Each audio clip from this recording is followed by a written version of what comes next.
ओम श्री गुरुभ्यो नमः। हरि ओम सदाशिवसमारंभां शंकराचार्यमध्यमाम् अस्मदाचार्यपर्यन्तां वन्दे गुरुपरम्पराम्। नारायणं नमस्कृत्य नरं चैव नरोत्तमं देवीं सरस्वतीं चैव ततो जयमुदीरयेत्। यस्याज्ञया जगत्स्रष्टा विरिञ्चिः हरिः संहर्ता कालरुद्राख्यो नमस्तस्मै पिनाकिने। கணேசர் பரம ஞானஸ்வரூபமாக ஞானியாக சிருஷ்டி எப்படி நடக்கிறது அப்படிங்கிறத ஆத்தியமா பார்க்கிறார். லிங்கஸ்வரூபமான ஈஸ்வரனையும் பிரகிருதியாகிய அம்பாளையும் தனித்தனியா பார்க்கிறார். லிங்கமானது எப்படி பிரகிருதியை வியாபிச்சிருக்குங்கிறதையும் பார்க்கிறார்.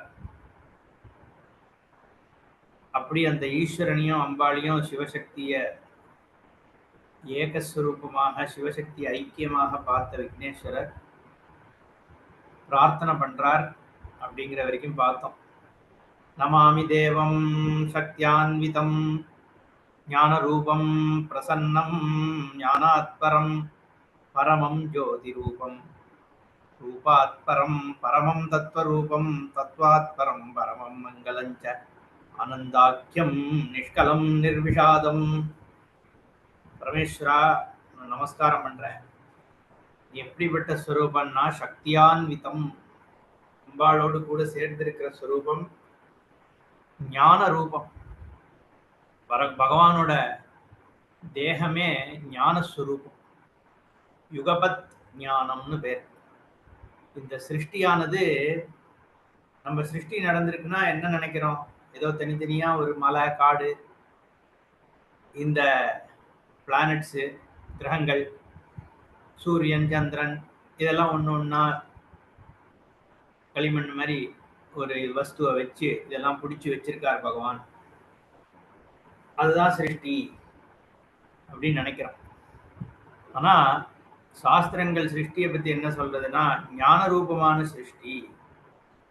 எப்படி நம்மளுடைய சொப்னமானது, நம்ம ஞான ரூபமான சிருஷ்டி தானே நம்ம சொப்னம். சொப்னத்துல மலை தெரிஞ்சாலும் காடு தெரிஞ்சாலும் யானை தெரிஞ்சாலும் எல்லாம் எங்க இருக்குன்னா நம்மளோட புத்தியில இருக்கிற ஞானத்துல தான் இருக்கு, விருத்தியில தான் அது எல்லாமே இருக்கு. அதே மாதிரி ஈஸ்வரனுடைய ஞானமாக தான் இந்த சிருஷ்டி இருக்கு. சர்வஜத்துவம் பரமேஸ்வரனுக்கு இருக்குன்னா எப்படின்னா, எல்லா விஷயங்களும் நடக்கிறதே ஈஸ்வர ஞானத்தினால்தான். நடந்ததுக்கு அப்புறம் ஈஸ்வரன் அதை தெரிஞ்சுக்கிறார் அப்படின்னு கிடையாது. நம்மளுடைய உபாதின்னு ஒரு வார்த்தை சொல்லுவோம், வேதாந்தம் படிக்கிறவாளுக்கு இது புரியும். உபாதின்னா ஒண்ணு, ஒரு குணத்தை ஏற்படுத்தக்கூடிய ஒரு விஷயம். இன்னொரு வஸ்து இந்த வஸ்துவை வேறையா மாத்துறது அப்படிங்கிறது. அதாவது ஒரு ஸ்படிகத்துக்கிட்ட ஒரு சேப்பு கலர் பொருளை வச்சோம்னா பூவை வைக்கிறோம், செம்பருத்திய, ஸ்படிகமே சேப்பா தெரியுது. அப்ப அந்த சேப்பு தன்மை இருக்கிற அந்த புஷ்பமானது உபாதியாக இருக்கு, அது ஸ்படிகத்துல ஒரு சேப்பு தன்மையை காண்பிக்கிறது. அந்த மாதிரி தான் உபாதி. அந்த உபாதி நமக்கு அவித்யைங்கிற உபாதினால நான் என்ன ஜீவன் ஜீவன் எடுத்துக்கிறேன், நான் வேற உலகம் வேறன்னு எடுத்துக்கிறேன், அது ஒரு உபாதி.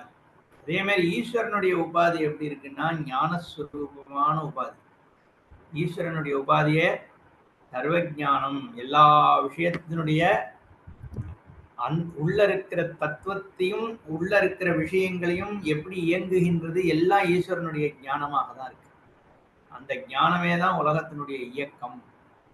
அப்படிங்கிறதுனால ஞான ரூபம் பகவானுடைய உபாதி. இங்கதான் பிரார்த்தனை பண்றார் கணேசர். நமாமி தேவம் சக்தியான்விதம் ஞான ரூபம்.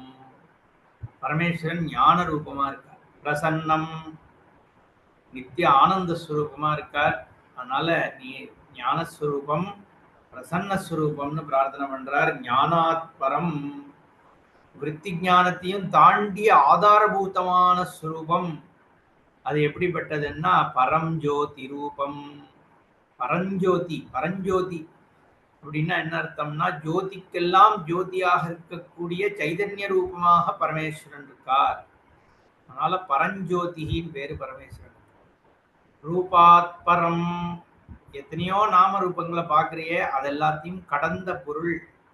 அதனால்தான் பரமேஸ்வரஹா, பரமாத்ம ஸ்வரூபம். இந்த பரம்ங்கிறது தான் அதை தாண்டிய ஒன்று இல்லை அப்படின்னு அர்த்தம். சிவாத் பரம் நாஸ்தி. அந்த ஆத்மாக்கு பரமாத்மான்னு பேர். இருக்கு எல்லாத்திற்கும் அந்தர்யாமியா இருக்கிறதுனால பரம ஆத்மான்னு அர்த்தம். பரமம் தத்துவ ரூபம். ஒரு ரூபம் இருக்குன்னா அந்த ரூபத்தினுடைய உண்மையான தன்மை, அதுதான் தத்துவம். தத்துவம்னா அதனுடைய தன்மை. எந்தெந்த பொருள் இருக்கோ அதனுடைய உண்மையான தன்மை எதுவோ அது பகவான். வெளியில ஒரு விஷயமா தெரியறது, உண்மை என்னன்னு தேடி பார்த்தோம்னா அதனுடைய சுரூபம்னு அதுதான் சொல்றோம். அது தத்துவம். இங்க சொல்ற ரூபாத் பரம் பரமம் தத்துவ ரூபம். அதே மாதிரி தத்துவாத் பரம் பரமம் மங்களம் ச, பலவிதமான தத்துவங்கள் சொல்லப்படுறது உலகத்துல. ஒன்னொன்னுக்கும் ஒரு விவகார விஷயங்களுக்கு வெளியில இருக்கிற விஷயங்கள் எல்லாத்துக்கும் ஒரு தத்துவம் இருக்கு. அக்னி தத்துவம், ஜல தத்துவம், இப்படிலாம் சொல்றோமோ இல்லையா? அந்த தத்துவங்களுக்கெல்லாம் பரமா இருக்கிற மங்கள ஸ்வரூபம், எல்லாத்திற்கும் இருக்கின்ற தன்மையை கொடுக்கக்கூடிய ஸ்வரூபம். அதனால மரமம் மங்களம், சிவம்னாலே மங்களம்னு அர்த்தம். ஆனந்தாக்கியம், ஆனந்தம்ன்ற பெயரோட கூடியது, ஆனந்த ஸ்வரூபம். நிஷ்கலம், வெவ்வேறு விதமான இயல்புகள் இல்லாத ஒரு தன்மை, சுயமான ஒரு நிர்விஷாதம். விஷாதம்னா துக்கம், துக்கம் இல்லாத தன்மை. இதெல்லாம் நீயாக இருக்க. எப்படி ஒரு புகையாக தெரிஞ்சாலும் அக்னிதானோ அது மாதிரி பிரகிருதியாக தெரிஞ்சாலும் உன்னுடைய ஞானம்தான் ஜெகத்தாக இருக்கு. அந்த பிரகிருதி அந்தர்கதஸ்துவம் ஹி மாயா வியக்திரிதி ஈயசே.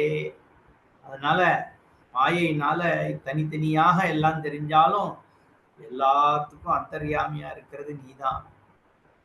அதனால நீ என்ன பண்ற? ஏவம் விதஸ்துவம் பகவன் ஸ்வமாயையா ஸ்ருஜசி அத்தஹா லும்பசி பாசி விஸ்வம். நீதான் என்ன பண்ற?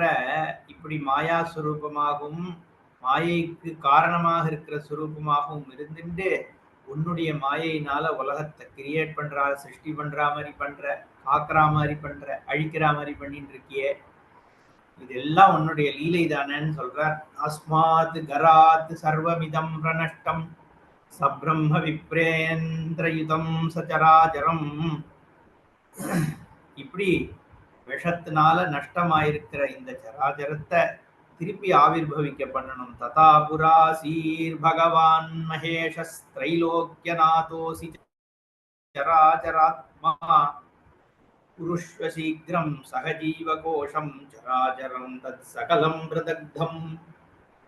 அப்பேற்பட்ட சுரூபமாகிய நீங்கள் என்ன யாருன்னா திரைலோக்கியநாதஹாசி, இந்த 3 லோகத்திற்கும் நாதனாக, சராச்சர ஆத்மா, இருக்கின்ற உயிருள்ள பொருள்களுக்கும் நீதான் ஆத்மா, உயிர் இல்லாததுக்கும் அஸ்தித்வத்தை கொடுக்கறது நீதான். எல்லாத்திலையும் இருக்கின்ற தன்மையே உன்னாலதான் வருது. அப்படிப்பட்ட நீர் இப்ப இல்லாம பண்ணிடுறதா இத உலகத்தை அப்படின்னு. சீக்கிரம் புருஷ்வ சகஜீவ கோஷம், உயிர்க்கின்ற தன்மை தேகத்தோட இங்க இருக்கிற சராச்சரங்கள் எல்லாத்தையும், எரிஞ்சு போயிருக்கிற எல்லாத்தையும் உயிர்ப்பிக்கணும்னு பிரார்த்தனை பண்றார். அப்போ லோமசர் சொல்றார், ஏவம் ஸ்ருதோ கணேசேன பகவான் பூதபாவனஹ யதுத்திதம் காலகூட்டம் லோகசம்ஹாரகாரகம் லிங்கரூபேண தத்கிருஸ்தம் விமலம் ஜாகரோத்ததா சதேவாசுரமர்த்யாச்ச சர்வாணி திரிஜகந்த் ச தக்ஷணாத் ரக்ஷிதான்யேவ கிருபயா பரயாயுதா. அப்போ விக்னேஸ்வரால இப்படி பிரார்த்தனை பண்ணோடனே, தன் குழந்தை பிரார்த்தனை பண்ணும் பொழுது பரமேஸ்வரன் கேட்பாரனோ, அதுவும் தன்னுடைய சுரூபமே அந்த விக்னேஸ்வரர்னு பார்த்தோம். யாரு சிவனோ அவரே விக்னேஸ்வரர். அதனால இந்த காலகூட்டம்ங்கிற விஷத்தினால சம்ஹாரமாயிருக்கிற இந்த லோகத்தை திருப்பி புனர்ஜீவனம் பண்றதுக்கு என்ன பண்றாருன்னா, விஷத்தை சாப்பிட்டாராம். எப்படின்னா லிங்கரூபேண தத்கிரஸ்தம். இந்த அஜ்ஞான தமஸானது எதனால அழியறதுன்னா பிரம்மஸ்வரூப ஞானத்தினாலதான் அது அழியறது. ஈஸ்வரனால கூட அழியாது. ஈஸ்வரனே மாயா காரியமா மாயையினோட சேர்ந்துதானே ஈஸ்வரன் இருக்கார். அப்போ ஞானாக்னி சர்வ கர்மாணி பஸ்மசாத் குருதே அப்படிங்கிறதுனாலதான் இங்க புராணம் என்ன சொல்றது, சூத்தர் சொல்றார் லிங்க ரூபேன தத்கிரஸ்தம். லிங்கம்னா பரபிரம்மம்னு பார்த்தோம். பரபிரம்ம சுரூபமாக மாயா காரிய விஷத்தை சாப்பிடுறார். லிங்க ரூபேன தத்கிரஸ்தம் விமலஞ்ச அகரோத்ததா, மலமில்லாததாக ஆக்கினார். எது மலமில்லாத தன்மையை ஏற்படுத்துறதுன்னா லிங்கஸ்வரூபம் தான், பிரம்மஸ்வரூபம் தான் இருக்கிற அத்தனை விதமான கஷாயத்தையும் நீக்கிறது. என்ன பிரம்மஸ்வரூப ஞானம் ஏற்படும் பொழுதுதான் எல்லா விதமான பாவங்கள் எல்லாம் போயிடுறது, துவைத்த பாவம் அத்தனையும் போயிடுறது, மலம் முழுக்க போயிடுறது. அதனால இங்க லிங்க ரூபேன தத்கிரஸ்தம். விஷத்தை அறிந்தினார்னா நம்ம சிவபெருமான் கையில அப்படியே எடுத்து வாயில போட்டுண்டார் அப்படிங்கிறது ஒரு உருவகப்படுத்தி காமிக்கிறது. தாத்பரியம் என்னன்னா, லிங்க ரூபமாக இருக்கிற பரபிரம்ம வஸ்துவானது ஏற்கனவே விமலம் தானே. அப்போ அந்த அந்த சுரூபம் விமலமாறுது, விமலமாக ஆக்கிறது அந்த ஞானம். இப்போ கொஞ்ச நாள் கழிச்சு தேவர்கள்லாம் எப்படி இந்த விமலமா ஆச்சுன்னு ஒரு கேள்வி கேட்கிறார். கேட்டவுடனே சிரிக்கிறாராம் விஷ்ணு. இப்போ பார்ப்போம். அப்போ எல்லாரும் தியானத்தை பண்ண உடனே ஆத்மஸ்வரூபமாக அந்த இருக்கிற லிங்கம்தான் இந்த சர்வ கிளேஷத்தையும் ரிமூவ் பண்ணிட்டு நீக்கித்துங்கிறத உணர்கிறார்கள்னு சொல்லப்படுது. அப்போ இங்க என்ன தாத்பரியம், லிங்க ரூபமாக இருக்கிற பரபிரம்ம வஸ்துவானது மலமில்லாத வஸ்து. அதனுடைய ஞானம் சர்வ விதமான கிளேஷங்களையும் சர்வ விதமான மலங்களையும் நீக்கிறது அப்படிங்கிறதுதான் இங்க சொல்ல வர விஷயம். லிங்க ரூபேண தத்கிரஸ்தம் விமலம் ச அகரோத் ததா சதேவாசுரமர்த்யாஸ்ச சர்வாணி திரிஜகந்தி ச தக்ஷணாத் ரக்ஷிதான்யேவ கிருபயா புண்யாயுத. தக்ஷணாத், எந்த க்ஷணம் லிங்க ரூபம் அடையப்படுறதோ அந்த க்ஷணத்திலே எல்லாம் போயிடுது. ஞானம் அடைஞ்ச க்ஷணத்திலேயே எல்லா விதமான கர்மாக்கள் அழியிறது அப்படின்னு சொல்றது சாஸ்திரம்.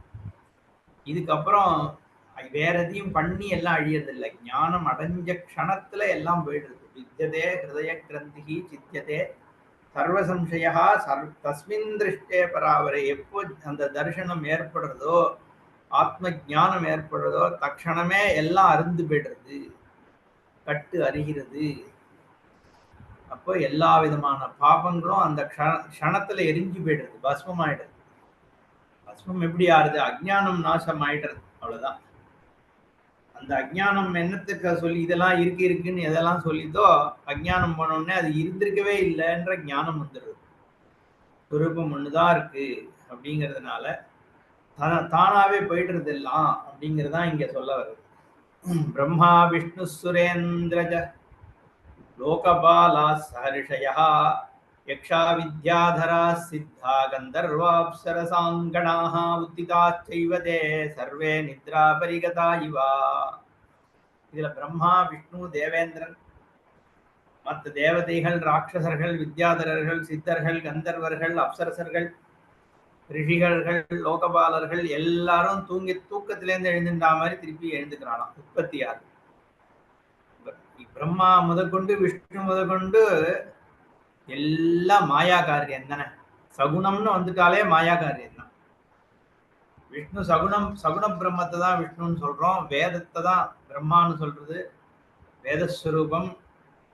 அப்புறம் இந்த உலோகத்துல இயக்கத்திற்கு தேவதைகள்னு சொல்றோம். இதெல்லாம் எல்லாம் குணத்தோடு கூடியது. அத்தனை குணங்களும் அழிஞ்சுதானே போக போறது நிர்குண வஸ்துன்ன போது. குணங்கள் எல்லாம், அதனாலதான் சில பேர் விஷ்ணு பெருசா சிவன் பெருசா, இது ஒரு புராணத்துல இப்படி சொல்லி, இங்க விஷ்ணுவா சிவனாங்கிற நாமரூப சிவன்றதும் இந்த மாதிரி ஒரு நாமரூப வஸ்துவா இருந்தா அதுவும் அழிஞ்சுதான் போகும்.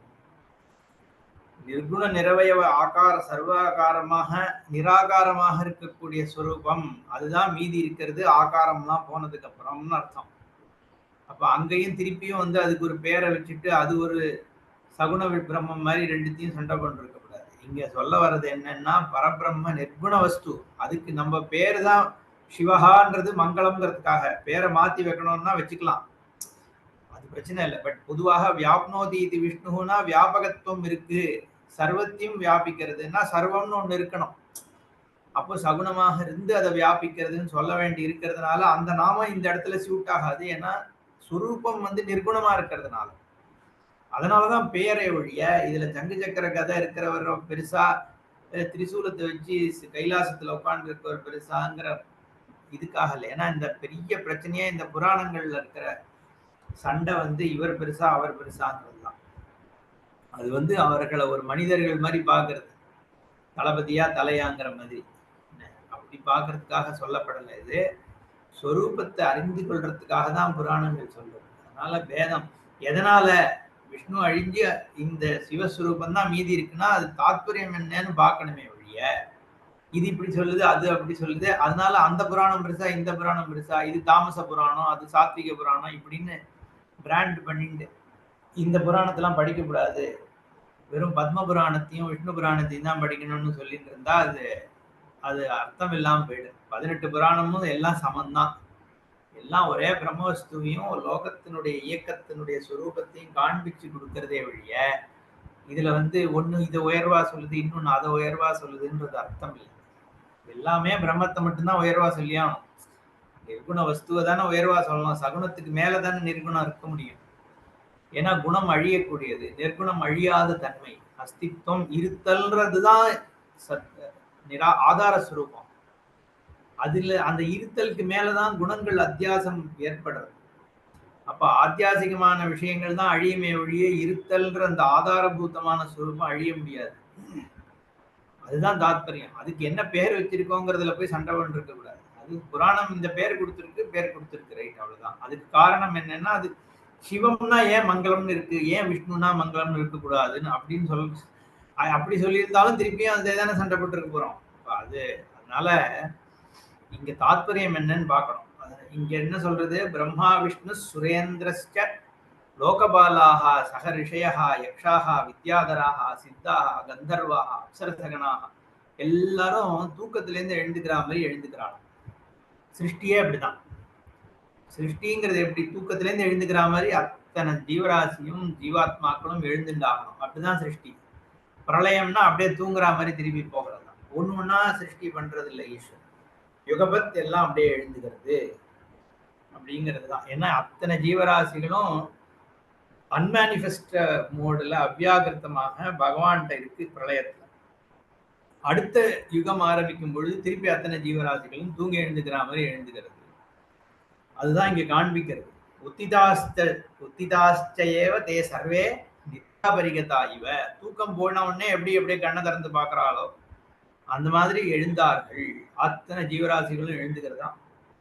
எப்படி விஸ்மயேன சமாவிஷ்டா பபூவுர் ஜாத சாத்வசாஹ சர்வே தேவா சுராச்சைவ மூஜுர் ஆச்சரியவத்ததா.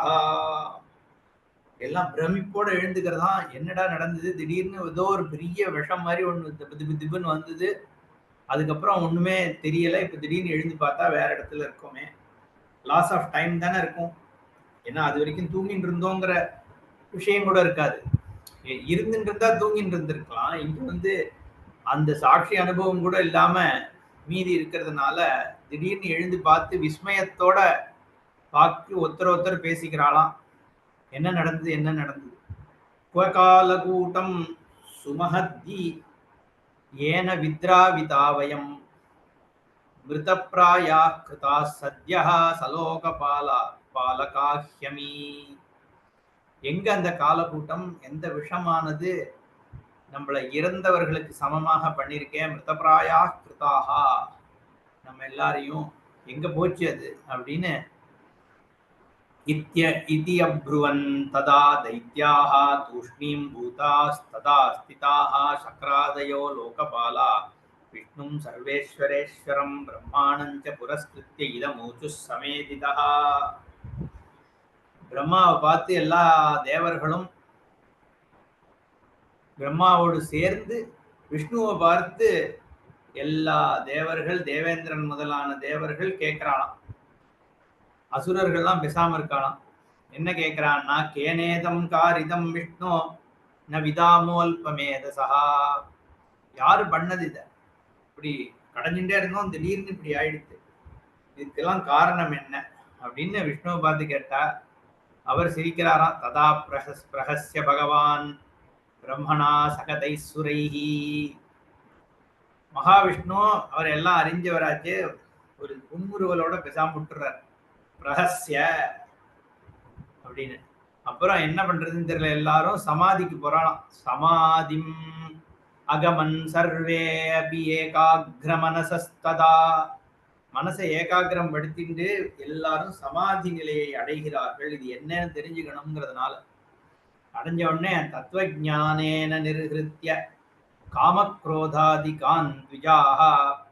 தத்துவஞானத்தை அடைகிறார்கள். எப்படின்னா காமக்ரோதங்களை நீக்கி, காமக்ரோதங்கள் மனசுலேருந்து போன உடனே தத்துவஞானத்தை போய் அடையறாளாம். அவ மைண்ட் புத்தி போய் அடையறதான். ததாத்மனி ஸ்திதம் லிங்கம் அபஷ்யன் விபுதாதயா. ஆத்மஸ்வரூபமாகவே லிங்கஸ்வரூபம் இருக்கு அப்படிங்கிறத பார்த்தார்கள். பகவான் வந்து கீதையில சொல்ற மாதிரி க்ஷேத்திரஜம் ஜாபிமாம் வித்தி சர்வ க்ஷேத்ரேஷு.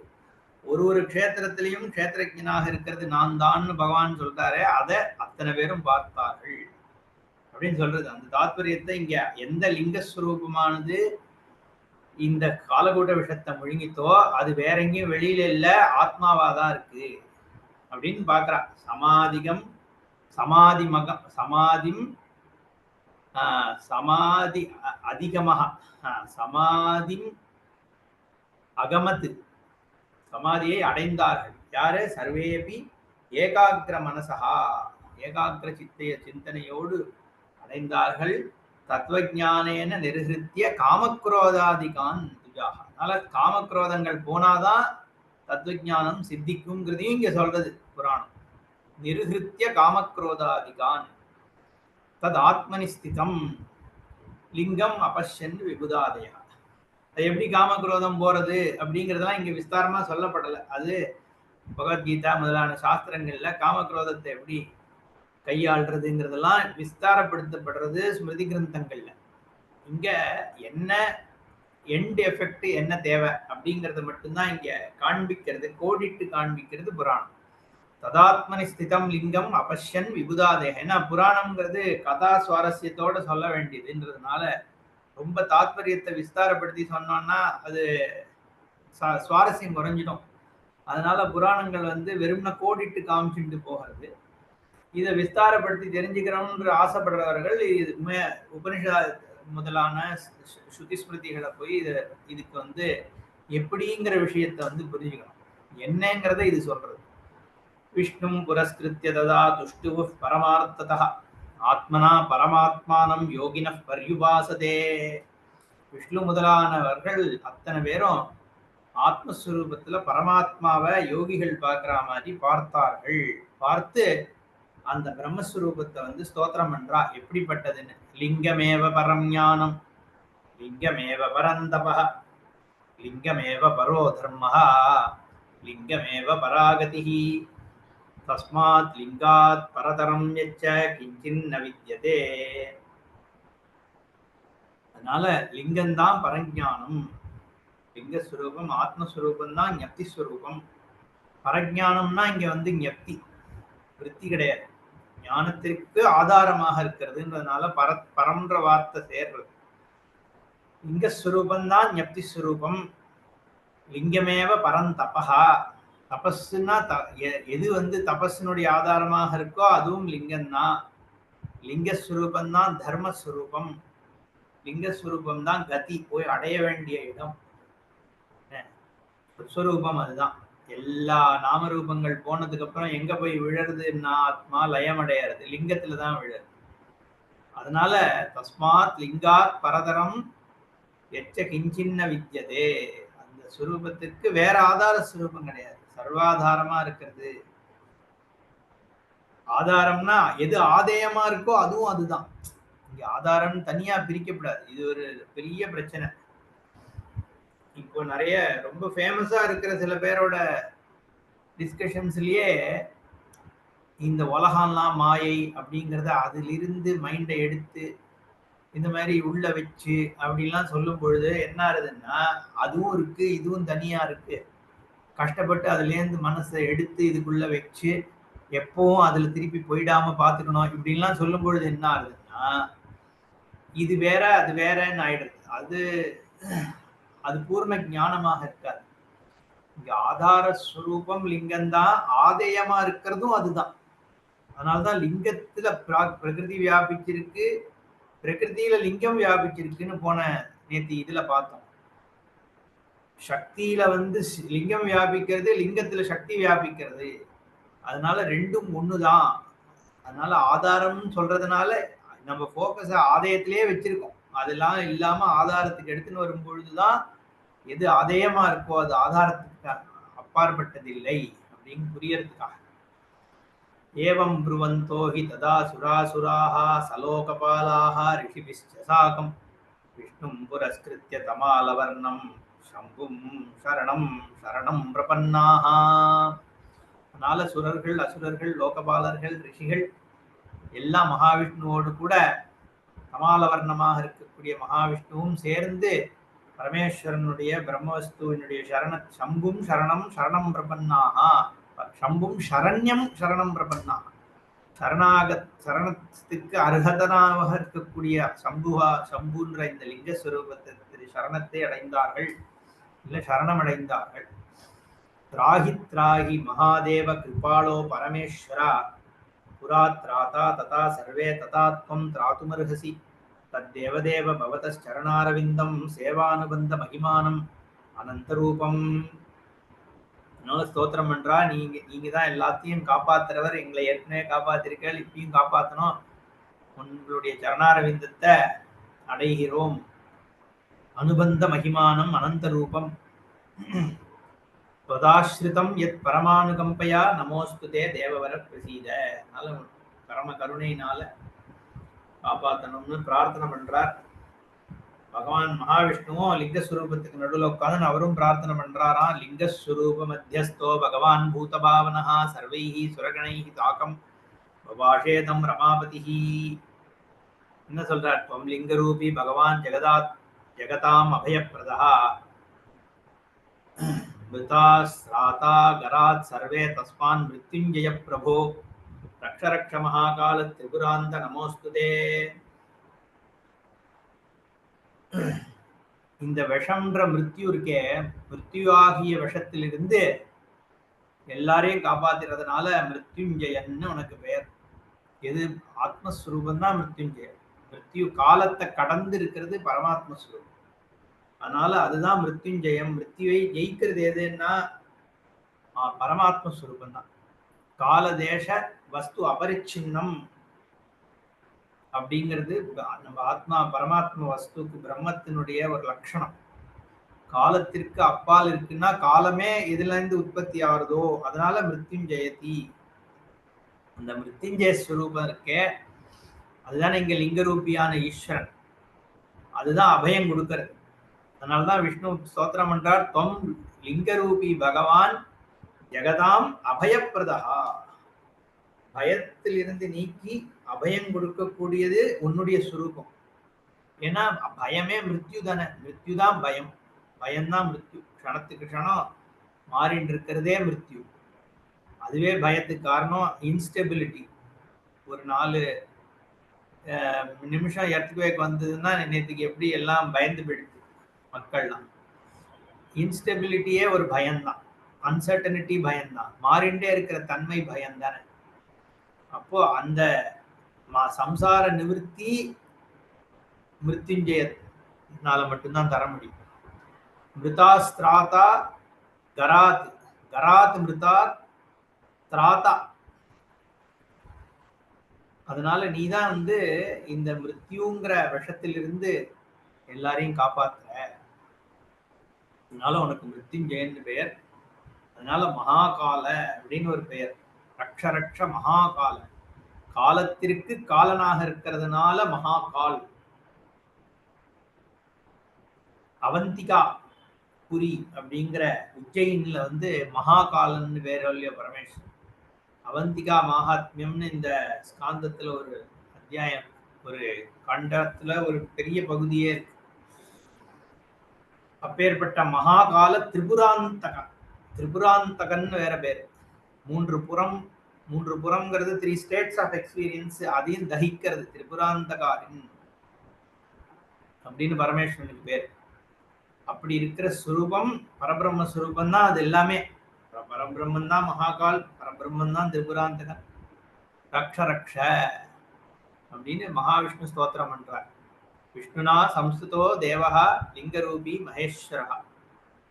அப்போ என்ன பண்றானா பகவான், பிராதுர்பபூவ சாம்போத போதயன் இவ தத்சுரான் ஹே விஷ்ணு ஹே சுரா சர்வே ரிஷய சூயதாமிதம். இப்போ பகவான் அம்பாளோட சேர்ந்து இருக்கக்கூடிய சுரூபம். தேவர்களுக்கு மகாவிஷ்ணு எல்லாருக்கும் உபதேசம் பண்றார் என்ன நடந்தது.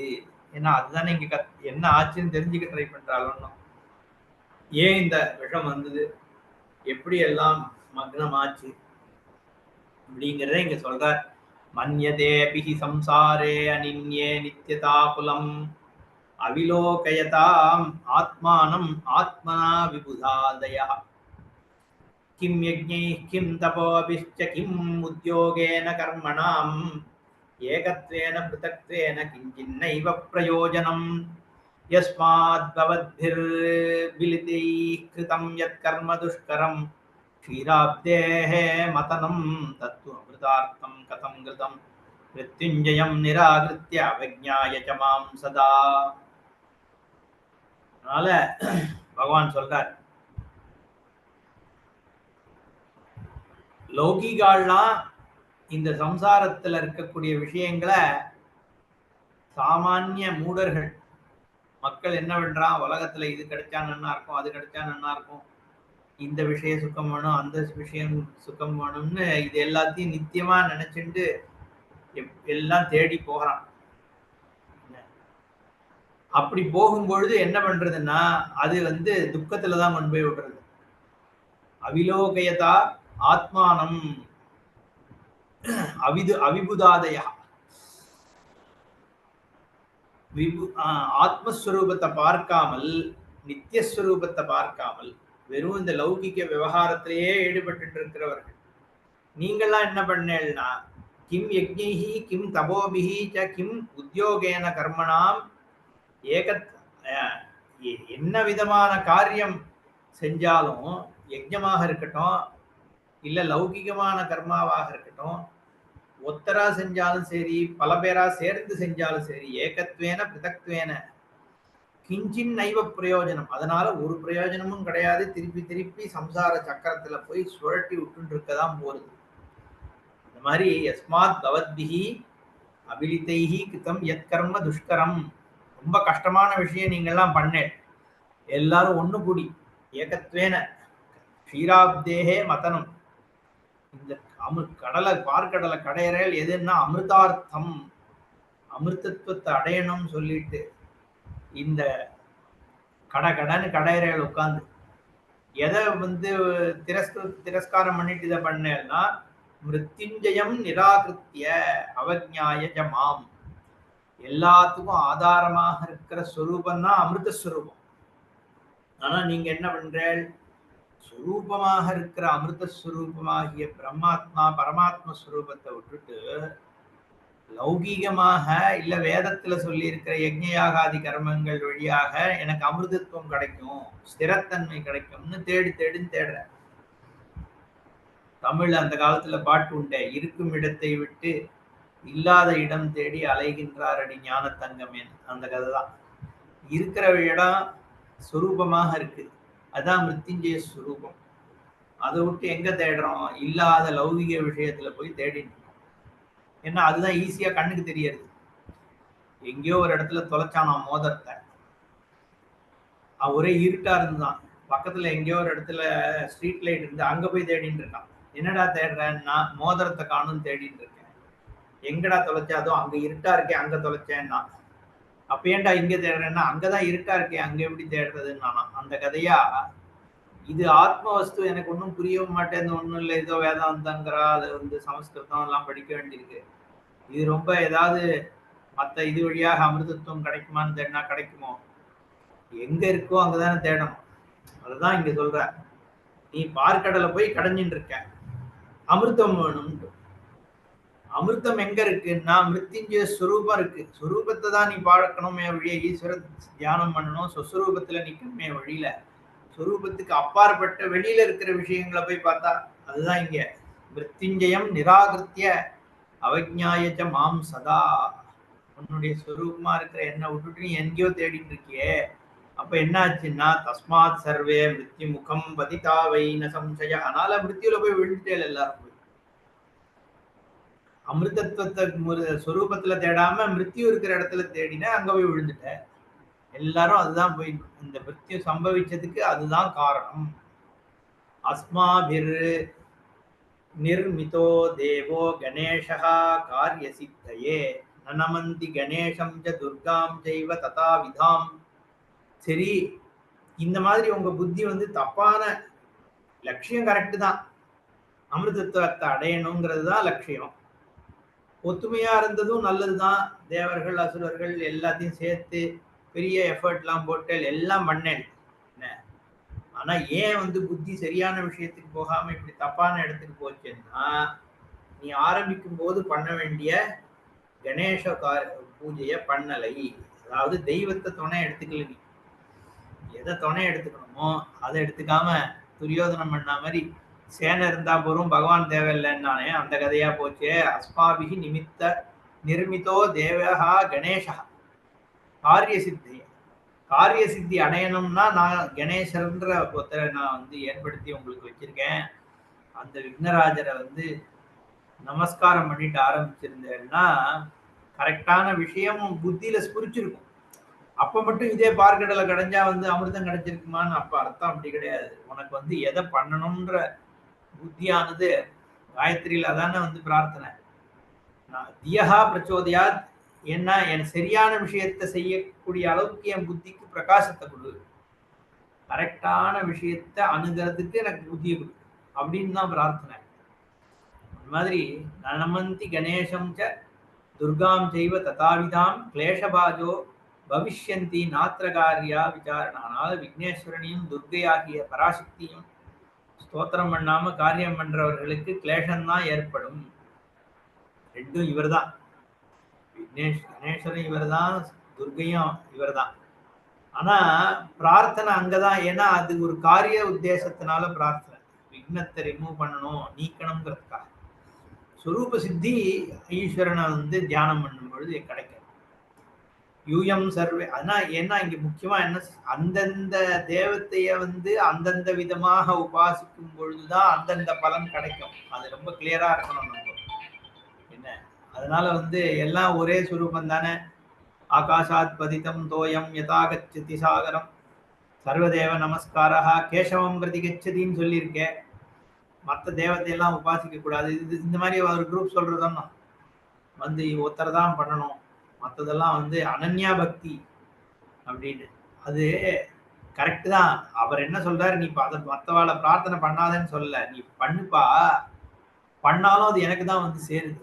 நீ அந்த காரியத்துக்கு அந்த ரூபமாக நீ உபாசனை பண்ற, அதுவும் என்ன பண்ற உபாசனை தான். வேற ஒரு காரிய சித்திக்கு வேற ரூபமா உபாசனை பண்ற, அதுவும் நீ என்ன பண்ற உபாசனை தான். அதனால நீ அப்படி புரிஞ்சுக்கோ அப்படின்னு தான் அர்த்தம். அதனால வந்து இப்போ ஒரு விக்ன நிவாரணம் பண்ணணும்னா விக்ன நிவாரணம் பண்ற ரூபமாக தான் உபாசனை பண்ணணும். ராகு தசை உனக்கு பிரச்சனையா இருக்குன்னா அதுக்கான உபாசனை தான் பண்ணணும். சனியினுடைய ஒரு வக்கரத்தினால உனக்கு பிரச்சனை வருது அப்படின்னா, சனியினுடைய சேஷ்டனால ஒரு கிரகநிலையினால வருதுன்னா சனிக்கு பரிகாரம் பண்றதுன்னா பரமேஸ்வரனை உபாசிக்கணும் இருக்கு. அப்போ அதை பண்ணாதான் அதுக்கான நிவாரணம் இருக்கும். அது மாதிரி வந்து குருவனுடைய பாதை இருக்குன்னா அதுக்கு என்ன பண்ணணும்னு இருக்கு. இப்படி அந்தந்த விக்னங்களை நீக்கிறதுக்கு அந்தந்த உபாசனையை தான் பண்ணணும்.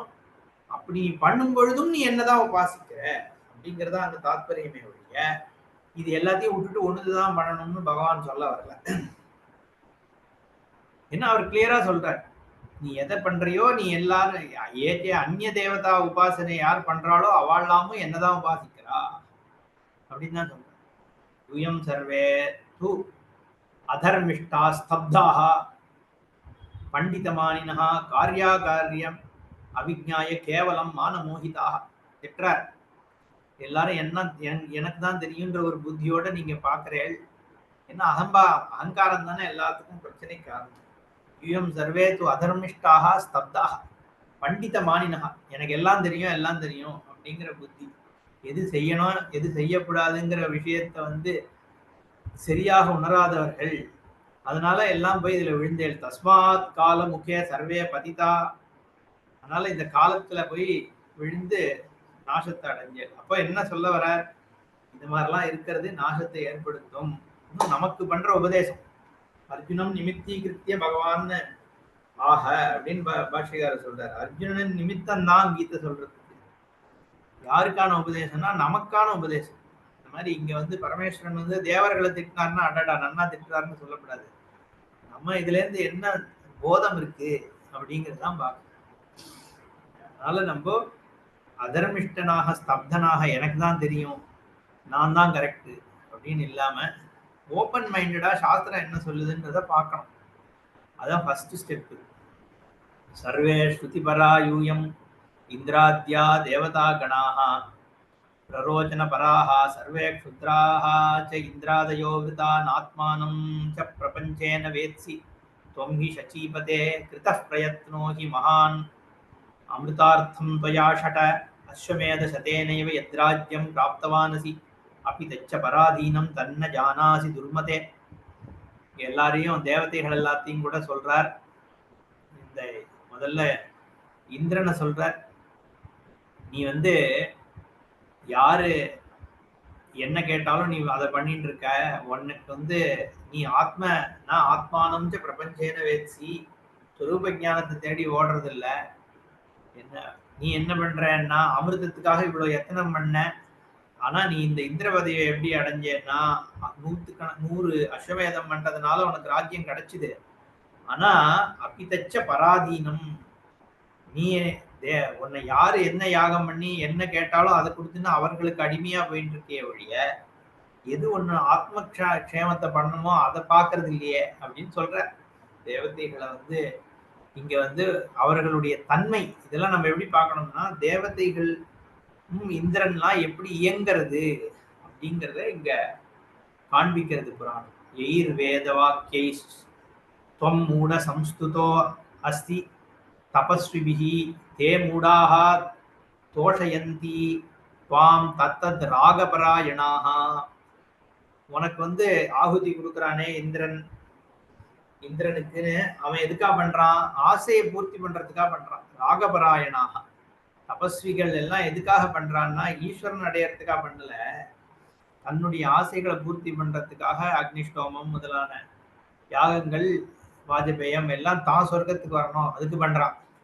அப்போ நீ அதை தேடி அவனுக்கு அதுக்கு தான் பண்ணிட்டு இருக்கிய ஒழிய என்ன உனக்கு சரியான ஞானம் இல்லையே அப்படிங்கிறார். அது மாதிரி விஷ்ணுவையுமே சொல்றார், விஷ்ணுத்வஞ்ச பக்ஷபாதான் ஜானாசி ஹிதாஹிதம். மகாவிஷ்ணுவாகிய நீரும் பக்ஷபாதி, யாரு பிரார்த்தனை பண்றாளோ அதுக்கு ஏத்த மாதிரி கொடுக்குறிய ஒழிய எது நல்லது எது கெட்டதுன்னு நீ பார்க்கலையே. கேச்சித் ஹதாஹா துவயா விஷ்ணோஹோ விஷ்ணோ ரக்ஷிதாச்ச ஏவ கேச்சன. சில பேரை காப்பாத்துற சில பேரை நாசம் பண்ற. அதாவது சிருஷ்டியினுடைய தன்மை இயக்கம் வந்து அப்படிதானே இருக்கு. பாலக சேஷ்டிதா அப்படின்றார் அடுத்த வாக்கியத்துல. இச்சா யுக்தா துவம் அத்ரைவ சதா பாலக சேஷ்டிதா. உண்மத்த மாதிரி தான் உலகம் இயங்கிறது.